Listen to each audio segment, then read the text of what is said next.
All right. I think this is the third time in the last week we've had breaking Twins news to start the show with Patrick here. It's incredible. Wow, it's a lot of action happening for the Twins in San Diego here. Let's see here. This is a tweet from Dustin Morse, Twins. I think he's now like a senior vice president of communications. Yeah, he's got a title now. He's just not old Dustin, the PR guy anymore.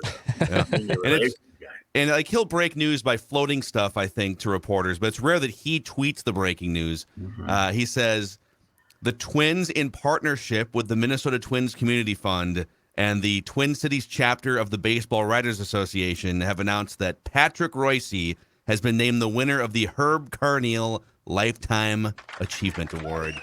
And since we know you love talking about yourself, we figured we'd start there today. I think we did that yesterday. But yeah, I think they announced that. Yeah, they told me a couple of weeks ago and told me to shut up about it, not let it out, so I didn't say anything. But yeah, it's great. I mean, Tony Oliva's on the list, and Rick Stelmazic's on the list. Guys like that I admire greatly, and Sid's not on the list. That's kind of fun. So I can't imagine the holy hell that he would be raising with those people if he was still around. If this was to have occurred, but if he was still around, would they have waited to give it to you? Oh God, yes. And as abusive as he used to get, trying to get him Sunday radio guests, can you imagine how abusive he would have been? Think about all the great posthumous awards Patrick's going to win. That he would have won them 20 years ago if Sid wasn't still around. Yes, that's right. No, I don't think so. But yeah, this is. It's made. They appreciate my fact that I'm one of the world's last baseball fans and things like that. So it was. They gave me a call one morning and told me that they wanted to do this, and I said, yeah, sure, with those guys. What's interesting is I'm on Bert Blylev is on that list too. Now, Bert and I being on the same list, and I used to be on Bert's list, the bleep list. So it's kind of a transition there. Bert and I get along fine now, but it was not always thus. So it's I used to be on his dung list, and now we're on the same list. So that's okay. Yeah, I don't. It's. Let's see. I've had. I got the Augie Award from the MIAC, and I got Now I got this named after Herb Carneal. So that's those are two good things to do. And then I also got I rode the coattails of Such into the PABIC Radio Hall of Fame, but that had little to do with me. So you're doing well. I figured it out though. Come August. If I make it to August, mm-hmm. and I actually tweeted this out, one of my last tweets before I went into my 72-hour boycott this morning, August will be 60 years that I've received a check from a radio station, from a newspaper continuously. I've never missed a pay period with a newspaper, and will be in 60 years, starting as a copy boy at the Star Tribune in August of 1963, and then Duluth, St. Cloud, St. Paul, and now the Star Tribune. So that's a pretty good run for news. Especially the last 15 years, when you're just sort of dodging newspaper landmines all throughout the country. Yes, it is. Yeah, and I mean it's a part-time, it's a part-time deal now, but it's still. You write 3 columns a week. I still get a check. Yes. Yeah. What were you when you were quote unquote full-time, quote unquote? How many a week were you writing? 4. Yeah. Well, that Notesy thing I started doing on Sunday ended up becoming a full-time gig, which it wasn't supposed to be before. And then the Notesy thing kind of disappeared. So now it's 3 times a week, but that's okay. What else am I going to do? And sick days? And sick days? You said. I bet I haven't had 15 in 60 years. I bet I haven't had 15. Wow. And most of them have been surgeries. I had, I had the Roto-Rooter. I was out of action for 3 days with the Roto-Rooter, and the Tommy John surgery back in '84. I had a gallbladder out. That was about 3 days. And what else? I had No, I guess if I had a third one, I thought I had a third one, but I can't remember what that was. You had the bilateral leg weakness that one time. You had to sit. Yes, I did. He powered through that though. Yeah, it was incredible. But the worst used to be when I'd get the, you guys remember it from the radio. I'd get it in the spring and the fall. I'd get that stuff in the. I don't get it anymore, but I used to get ricey throat, and I'd be out there going, the fact that you don't get it anymore kind of coincided with not being in that studio every day. I wonder if maybe, I don't know, people not changing out the microphone covers for like 15 years maybe contributed to that. Oh, yeah, it is. It is. Luckily, I cannot be classified as a germaphobe. That's for sure, because it's amazing how we sit in there and breathe this stuff in. Who gives a damn? What? So what? COVID did. COVID did change a little of that. It kind of makes you go, really? Do we want to do this? So. Anyway. Yeah, that microphone button that everyone's been touching the same spot on the same button for. You never thought about that until 2020. Yeah, that's right. It's a testament, Patrick, to your great shape. That's what this is. This is kids stay in shape your entire life. Right here, baby. This has been the last 20 years. This has clean the pipes. Last 20 years, this has been the magic elixir right here. First of the morning, though, right? How are you not a spokesman? How are you not a spokesman? I don't know. They got to call you. You know what, though? I like the 12 ouncers, but this is the big one. Mm-hmm. They're selling these cheaper than everybody, the small ones. Everybody likes the smaller ones in the 8-packs. So you can get these for like half price. So to save money, I'm going for the big ones. But that's a lot to woof down in the morning, before you take your shower. Well, you brush your teeth with it, get rid of some that way. Swish it around his mouthwash. Yes. Say, Gopher volleyball last night. They go out in 4 sets to Ohio State, and Hugh is now done. But now maybe one of these next couple of days, we're going to find out why Hugh quit, because he wouldn't tell us during the season. So is he done? Is he just done at the U, or is he done coaching volleyball? He took a job as an assistant AD. A month after he quit, he took a job. I got a hunch that Coyle is going to put him in charge of what they call the non-revs or something like that, because I don't know what they're going to do with him. But I thought he might be walking away to make a lot of money in the corporate world, because he's a sharp guy and a great representative for a company or something. But he'd taken some kind of a assistant AD job over at the U. So can Hugh coach what's going on? Basketball, Pat? Can Hugh coach men's basketball? Can Hugh shuffle across the street for you're firing Ben Johnson right now already. I just want someone to help them out. I tried to watch that. Yeah, can I have some advice? I want to give some advice to Ben. I watched most of that game last night. I thought they were going to win. All of a sudden, they're behind 30-11 because Michigan made all their shots when they came out. But, Ben, if you're coaching a team and they rebound, you don't have to run down the sidelines waving them to, he's always running down the sidelines waving them. They should know what you want them to do, shouldn't they? If they're being coached, they don't need to look over there and see you going, wow, running all down the sidelines, Ben. Come on, grow up. Just sit there, coach, stand, coach, yell at them, tell them what to do. But you don't have to run up and down the sidelines like a lunatic to get them to run. They should know what you want them to do. I don't know. I remember Phil Jackson doing a lot of that back in the 90s with the Bulls. Yeah. Come on, guys. Yeah. Dennis. Yeah, come on, let's go. Come on. Boy, it is not. Apparently, there weren't many people. Were you there last night, Judd? You didn't go, did you? No, I just watched it. Suez column today referred to a small crowd that left early. They announced 10,000, but boy, it's a dead topic over there right now. With the public. I mean, go for basketball. Oof. How's Patino doing, by the way? Good, 7-0. My guy, our friend Eric Curry, has refereed a couple of his games, and he said they're pretty good. That he brought in a bunch of transfers last year, and a couple of them walked. And that sounds about right. but Mashburn's there. And then he got a real good transfer from Arizona State or something last year. A guy named House. Those are the two best players, and they've been in the program 2 years now, and they're more settled. And I guess he's got some actual recruits, and they started off 7-0. I haven't checked them the last couple of days, but he's but Curry told me he seems pretty content down there. He's not getting any heat, and he can pretty much run his show. Now he's only making a 900,000 or something, which is chump change compared to what he could be making in the Big Ten, but that's okay.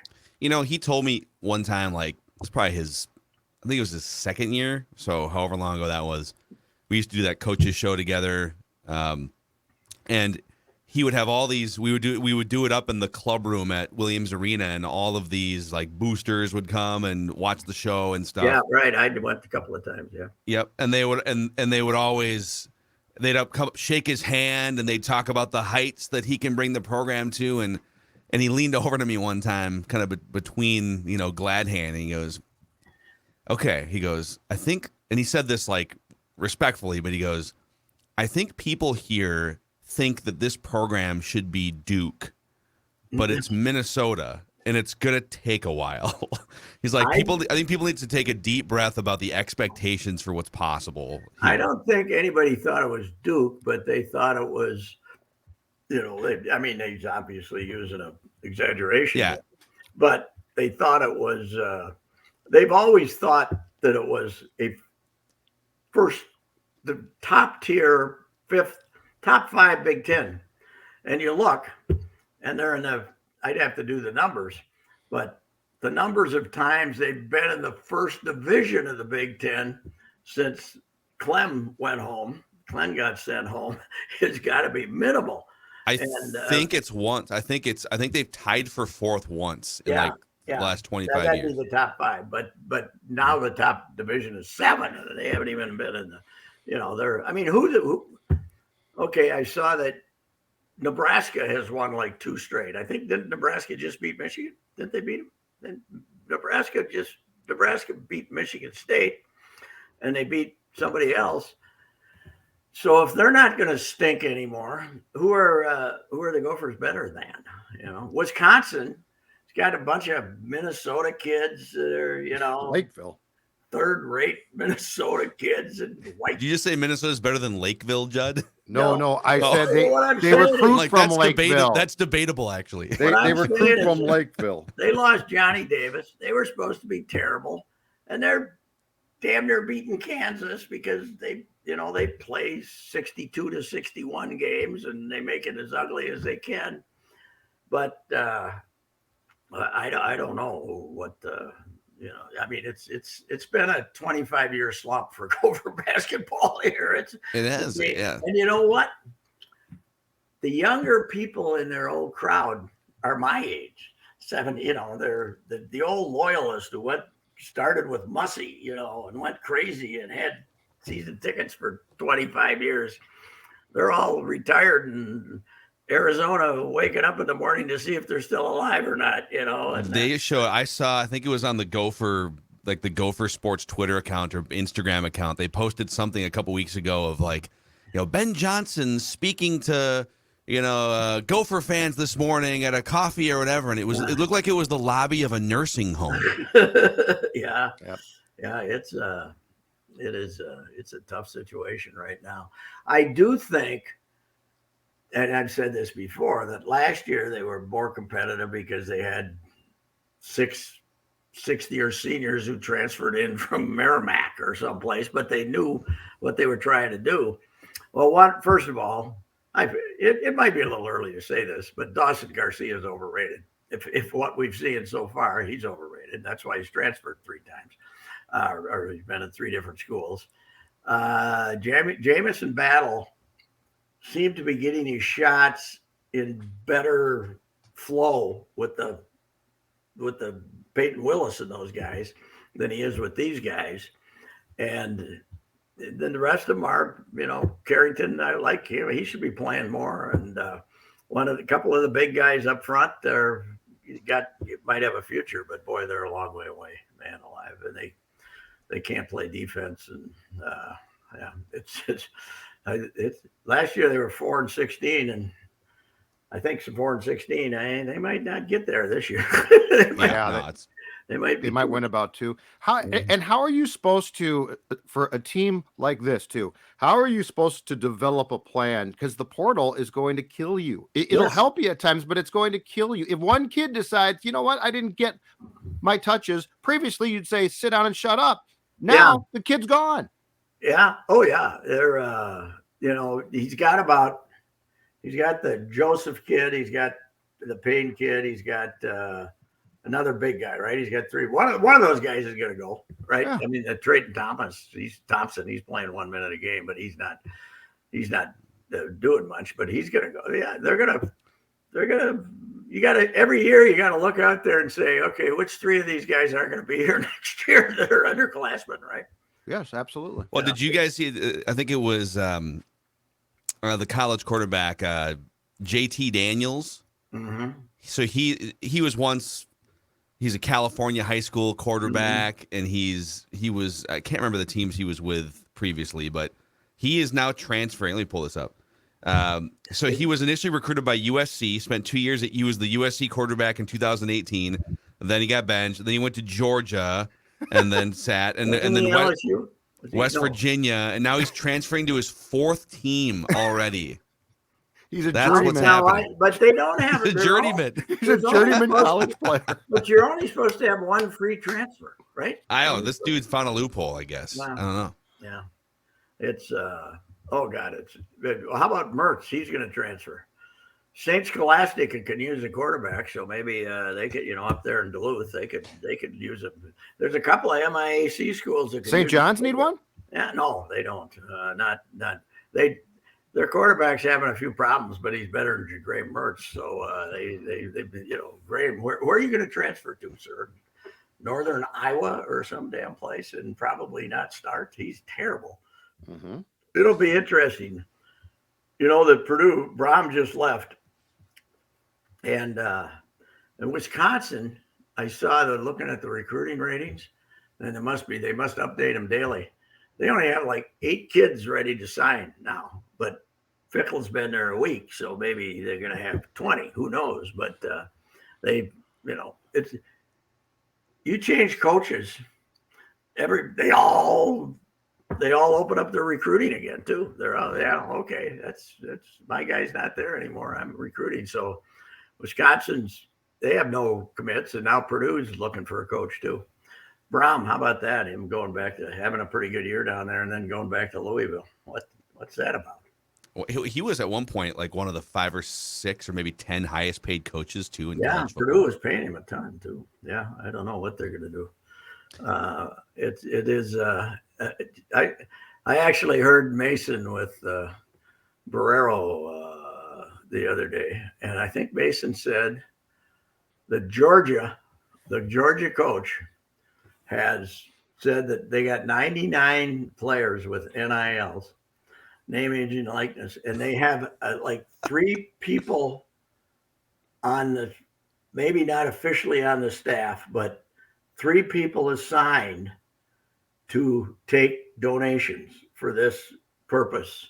Yeah. And the money's just rolling in. 99 players? 99 of them. So the backup punter has like an Instagram endorsement or something. I don't know what the sizes are. Obviously, they're being distributed in various things. But I thought that the school was not supposed to be involved in this.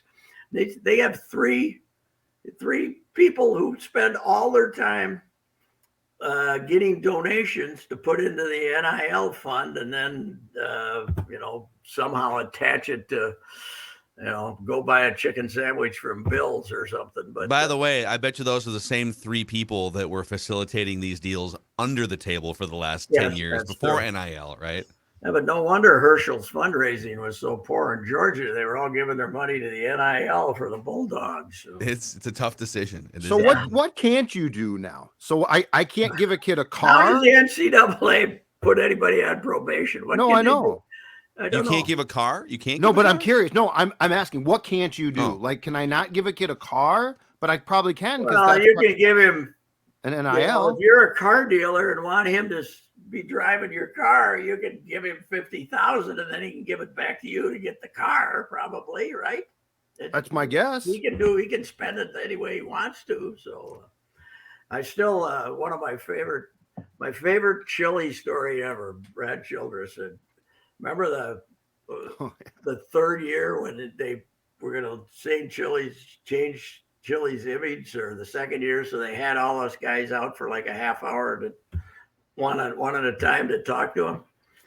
I ended up talking to him for an hour and a half, but I was talking to him about Mike White being the Illinois coach when he was a grad assistant, and he got there in July as a grad assistant, and he was answering questions at a formal meeting of the NCAA infractions committee in November. By November, yeah. And White sent him down with this kid. He said he needs transportation. Go down to this dealership, right?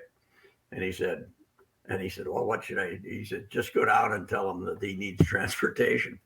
So he sent him down there thinking the kid would get a 5-year-old Pontiac, and he lets him come back in a Nissan Z T-Top X with a red, and all the Illinois reporters are looking at this kid driving up in the car, and White's screaming at Childress, "You're not supposed to get him a Nissan, you dummy!"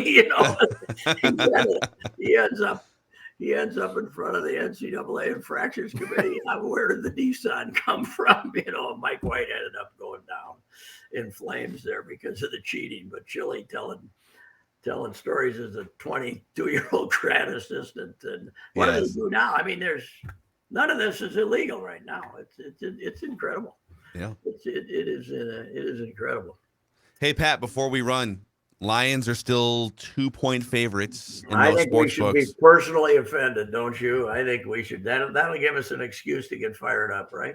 It's great whiteboard material. How come they're scoring all these points, the Lions? What's going on? What are their weapons?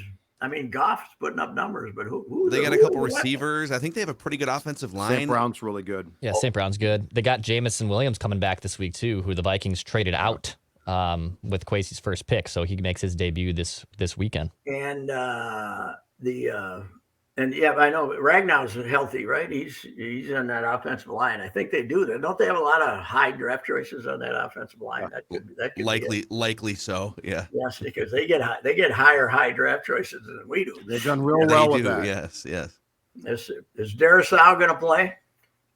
I don't think so. He was limited at their walkthrough on Wednesday. My guess is they give him at least one more game. I was talking to somebody, Kirk. They Kirk's fine. He got hit in the head a couple of times, but he's fine. But once they put you in that protocol after the Tua thing, it's hard to get out of it. If you go into concussion protocol and then get hurt again the next week, then like Tua did. Then that's and Wade Darrisaw did. It's hard to get out of jail then to let you play.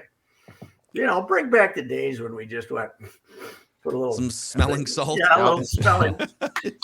You ready to go there, Bill? Come on, go get him. How many fingers am I holding up? If you get it within 2, we'll put you back up. Right. Yeah. It looks like 7. Yeah, that's close. We'll round it. Good enough. That's good. Yep. Are you back out there? Get out there. Go get him. Yeah.